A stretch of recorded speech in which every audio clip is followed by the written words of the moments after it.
I want to spend a few more minutes talking about the comparison between the movie Free Solo that I watched recently on Disney Plus and the movie 1917 that I watched in theaters, because both of these movies share in common a theme. And it's great when I get to put text in conversation with text. You know, it's one kind of interpretation when I can be in conversation with a text, or when a text can be in conversation with, like, the text of the Bible. But it's another neat thing when we can put text in conversation with each other. So they're very different movies. 1917 is a war movie. It's basically fiction. Stories that Sam Mendes heard passed down in his family, put to screen, and filmed in a very complex style, apparently in one shot. Free Solo is a film about a person climbing a mountain. It's a documentary, and it also is filmed in a very complex style with drones. Drone footage is used to capture the story of Alex climbing the mountain, as well as some complicated camera work.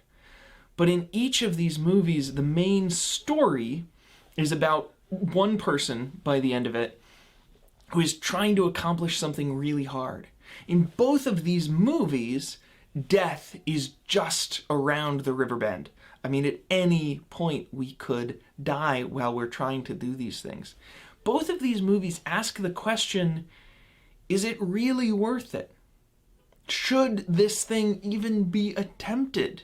What's the real purpose, and is the juice worth the squeeze? But perhaps most importantly, both of these movies have a performative harmony between what they're talking about and what they're doing.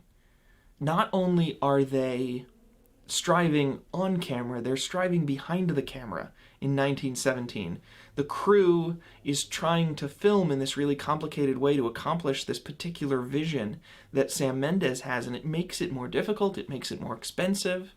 They're trying to make a movie that hasn't been done before, and a more immersive vision of World War I. In Free Solo, they're trying to film Alex and get amazing shots off the edge of El Capitan, and they're trying to do it without distracting him and killing him, without making it seem like there's a bunch of pressure, like the world is watching, because, you know, the world is watching. And so there's this needle they have to thread that way.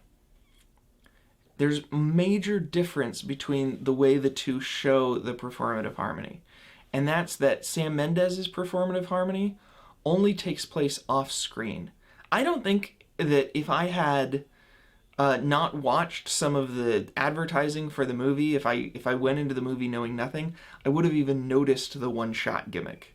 It was smooth and seamless enough. I would have noticed myself getting kind of tired, but it wasn't clear. There was no lines in the movie. There was nothing on screen that said, hey, by the way, we're working really hard to bring you this movie in this way. In the documentary, they did get to do that. And so they made subtext into text, and they actually put the camera guys on the screen talking about how they feel being camera guys for this climb. Which way is better? Is it better to tell your audience what you're doing and help them to understand? Or is it better to hide your work, to leave depth in the text that other people might not ever appreciate or notice? That's a real question. I want to hear from you. This is the internet. You can talk to me. Do the comments and the likies and the doobly-doos, and you know, we'll see.